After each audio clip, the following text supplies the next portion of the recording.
What is going on, guys? Matt Downs with Daily Grind Fantasy Sports here to give you the edge for this showdown slate between the Saints and the Cowboys.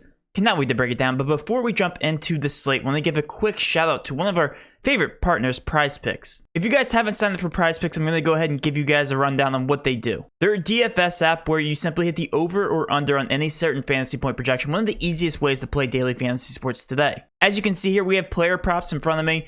You can hit the over on receiving yards, rushing yards, pass yards, receptions, all that good stuff, and you can even take into consideration fantasy scores. So if you think Dak Prescott's going to have a great game from a fantasy point perspective, you can hit the over on 19.5. Same thing with all the players on the board. Not only that, PrizePicks is always updating this board. As you guys can see, there's so many sports to take into consideration. You can even enter different sports. So you can take the over on MMA or the under on one of these fighters, then come back and take the over or under of one of these fantasy scores from the NFL. So all that taken into consideration, I will be giving away my free favorite prize pick at the very end of the slate here. Let me switch over to the tab I'll be talking about, and I will be giving you guys that play here at the very end of this video. But now let's go ahead and focus on this showdown slate between the Saints and the Dallas Cowboys. The Saints are playing at home. The over-under is a 47.5, so pretty average. It's not going to be a high-scoring game. It shouldn't be a low-scoring game. It should be right there in the middle. Dallas is projected to score by 4 total points here, even though they are the away team, and we know that Dallas is definitely looking more towards the playoff picture, while the Saints are still battling to get into that picture, which does explain the 4-point spread here. So this contest should be relatively competitive. Let's now talk about the defenses, because I always start out by talking about the defenses. Like I said, this is an average type of over-under. A 47.5 is not too high, not too low, and I do think that the defenses are carrying a little bit too much ownership yet again. 13.5% here for the Dallas Cowboys, and the Saints 13%. We know historically the Saints have a decent defense, but the Cowboys have a very, very good offense. So, take that as you will. In order for these guys to make the optimal, at least for the defenses, they have to score a touchdown. That's usually how it goes. So if something goes crazy and they pick up a fumble and then run it back for a touchdown, then I'm willing to lose in that manner, especially if I'm going to be fading, 26.5% of the public right off the rip here by just fading these defenses. So I will be taking the defenses out of my player pool. Again, you can do whatever you want, but you guys know,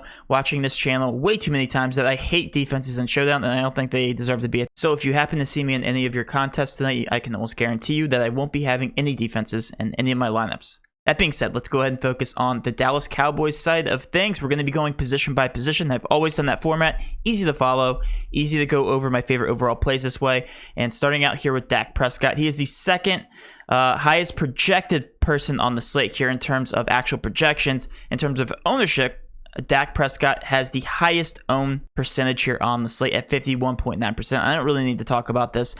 Should be one of the higher scoring guys here on the slate, 11.8K. We know that Dak Prescott does present some upside with his feet, and also has a ton of offensive weapons downfield in terms of his wide receivers, his running backs. He can get it done any way possible. He could potentially have a chance of being the highest overall scoring player on the slate. Therefore, I wouldn't rule him out as a captain in bigger GBPs, but again, I do think some of these other players do have more upside because Dak Prescott's probably going to be throwing the ball more often than not. But switching over to the running back position, we're going to talk about this backfield here.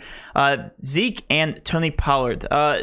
It's kind of been all over the place. To start the season, they were using Zeke as a primary bell cow, and they were using Tony Pollard as a receiving back, and that's pretty much stayed the same throughout the season, but the snap counts have been all over the place, and it really just depends on the game script. So you guys are going to hate this breakdown because it's, again, we don't really know what the game script's going to look like here. Like, let's just go ahead and read Zeke's snap counts here dating back to week 1. 84%, 71, 70, 75, 60. Dipped down pretty far there compared to Tony Pollard's 40. 71%, 75, 53. That's the lowest we saw. 49, back up to 69%, 64. So as you can see, like, it really just depends on the game script, what's working, who has the hot hand, and really it just comes down to that. So if we look specifically here at week 12, Zeke was, leading the backfield here, 64 to Tony Pollard's 42%. So almost an identical split there. And in terms of projections, at least looking at industry projections, Zeke is projected to outscore Tony Pollard by 0.7 points. That being said, when you take into consideration here the price tag, Zeke at 10.8K is very, very expensive. You take a $3,000 discount here on Tony Pollard. However, one of these two running backs I do expect to be in the optimal, especially if the Dallas Cowboys do win this game and if they are ahead. So I do think you need some exposure to these guys in your GPPs, and more importantly in your cash games, because these guys are going to be utilized. But their ownership here is teetering on that line. Like Zeke at 30.6%, that's really not that high owned. Same thing with Tony Pollard here at 20.1%. So this is going to be a headache. I can tell you right now, one of these running backs will break the slate, and it's just a matter of choosing the right one, especially if you're running a one lineup. It's pretty much just a 50-50 chance taking one of these running backs. I do prefer Tony Pollard over Zeke in terms of value. However, Zeke is going to be very low owned. I think he's going to be under owned, especially if he has a boom game. I mean, we could see him go out and score 2-3 touchdowns and break the slate wide open, and you're going to regret all your decisions there for prioritizing Tony Pollard over Zeke. So I guess I lean Tony Pollard here in terms of value. It'll be interesting to see what kind of lineup construction I do end up with, but I do think you prioritize the running back on the other side of the ball, and we'll get to that here in a little bit. But let's talk about this wide receiver position. These wide receivers are a lot more appealing in terms of value, because CeeDee Lamb has been killing it here at a 10K price tag, 32.4%. Right now, we have him projected for 13.5 points. Going down the line here, we have Amari Cooper projected for 1 point less here at 12.5.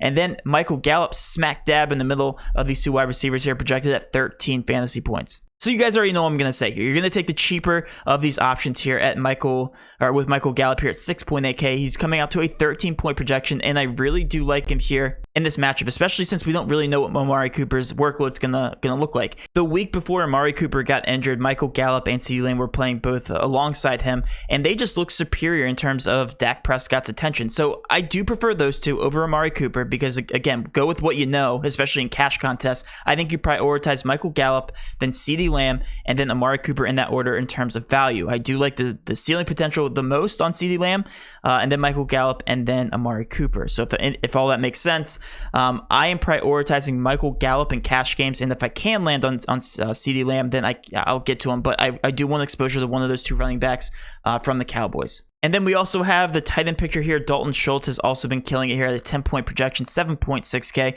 He's on the field technically more than some of these wide receivers. As you can see here, he's playing the second most behind Dak Prescott, 96% of the snaps. So I actually don't mind Dalton Schultz. I do prioritize Gallup in terms of his upside because of the routes run are significantly higher than Dalton Schultz in terms of the yards per catch. But I definitely don't mind Dalton Schultz here at $7,600. It's both cheaper than Amari Cooper and CeeDee Lamb at 25.4% ownership. I actually think you prioritize, and that point projection is a little bit low here, 10. He's hit that the past 2 games. And I don't think his role significantly changes here, especially with Amari Cooper in the lineup. So at 25.4%, he's obviously more of a GPP play, but Dalton Schultz in terms of the volume, I prioritize over Amari Cooper and CeeDee Lamb. Again, when you look at it from a value perspective, he's cheaper than both of them. And then last but not least, of course, we do have Zerlin. Why did I say Zerloin? It's like a sirloin. It's like a steak.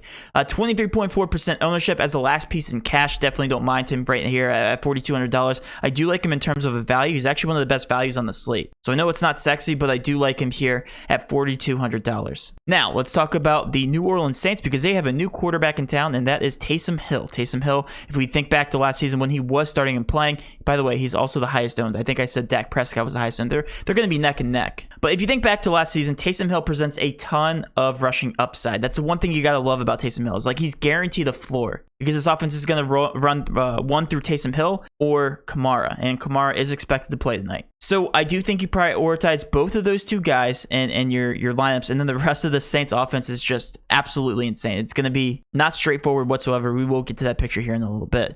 But yeah, Taysom Hill, I think you prioritize in cash even more so than Dak Prescott, as weird as that sounds, just because of the price tag at $9,600. And the Saints, if they're going to keep it close at all, it's going to be strictly through Taysom Hill and Kamara. And switching over to Kamara, I think he's also a must start, showing 35.4%. Well, here's the thing. The Saints are pushing for the playoffs, and they wouldn't have activated Alvin Kamara for this game if they weren't going to heavily utilize him. Right now, the Vegas projections have him at 20.5 fantasy points. So that is the most on the slate, not by much.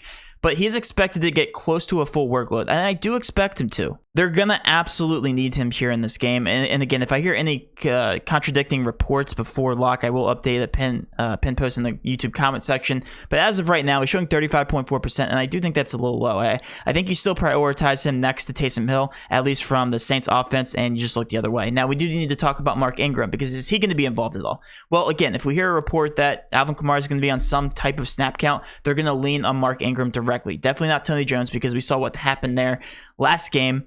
Specifically on Thanksgiving, he just wasn't utilized whatsoever. He was on the field for about 37% of the snaps as a running back 1. But Mark Ingram will definitely be in line here if Alvin Kamara is limited at a 5K price tag. I still don't think you prioritize him in cash, though. And switching over to the wide receiver position here, this is all over the place.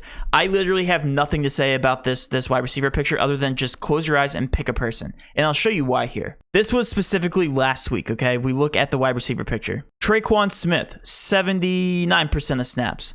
Marquez Callaway, 60%. Ty Montgomery, 51%. Lil Jordan Humphrey, always love saying that name out loud, 47%. Deontay Harris, 40%. Kenny Stills, 37%. Do you guys get it? That's literally all over the place. We have no idea who's going to play, who's not going to play. That being said, I just checked all the guys I just named, and their price tags are also all over the place. Marquez Callaway is the highest price, but also gets the second most snaps. Traquan Smith technically plays the most at $5,600, but do you have any confidence in him? Right now, we have him projected 7.5 points, technically the most of any of these Saints wide receivers. And we also know that Marquez Callaway is a long bomb threat. So Taysom Hill, if he can throw the long bomb, which he can't, then I would prefer Marquez Callaway. So it's just a headache. But technically from a value perspective, like if Kenny Stills is going to see about 30+% of the snaps, like even if he sees 20, a $200 price tag is actually pretty worth it for him. And again, he didn't do much last game, but guys, you get where I'm going with this. That just if you're playing any one of these wide receivers, fully expect them to be boom or bust. I don't like any one of these wide receivers, and I definitely don't prioritize them in cash. That being said, Traquan Smith we have projected for the most points. If you do decide to play one of these wide receivers in cash, then proceed with caution. That's all I will say about the wide receivers. And then last but not least, we do have the tight ends here for the Saints. Juwan Johnson and Nick Vanette. We have projected for 1.6 points and Juwan Johnson for 3.32 points. In terms of the price tags here, Juwan Johnson is technically the best value, one of the better values, and he actually played 42% of snaps there on Thanksgiving, so I definitely don't mind him, and he was also targeted in the red zone a lot. So Taysom Hill, short dump-off routes, definitely do prefer him, especially showing 19.2%. I don't mind him as a last piece in cash. So right now we have him projected for 3.32 points, 1.4K price tag. He likes to get to 2.8 points. So him and the kicker from the other side, Zerlin, definitely don't mind them as last pieces if you're landing on them in cash. And then we will talk about the kicker for the Saints. It is not Lutz. He is out. Mayer is projected for 4.51 points and showing 17.1%. I do prefer the kicker on the other side of the ball. If you go a double kicker build, then I definitely don't mind that. But again, I do think the other kicker here on the other side is a lot more appealing and safer. That being said, let's now switch over to our favorite PrizePicks pick. It's going to be Zeke, 15.5 over receiving yards. Let's actually just take a look at his previous 5 games. He's still utilized in the passing game, so I don't really get the projection here being this low at 15.5 in terms of his receiving yards. 24, 36, 15 was the only time that he missed. He missed by 0.5 points. 25, 23. To me, it looks like he has a decent floor. So I'm going to be hitting the over on Zeke, 15.5 receiving yards. And that will end my video, guys. Hopefully you did enjoy this content. If you did, please do hit that subscription button, notification bell, and of course, smash that like button for all of our future NFL content. With all that being said, have a great rest of your day, and let's cash.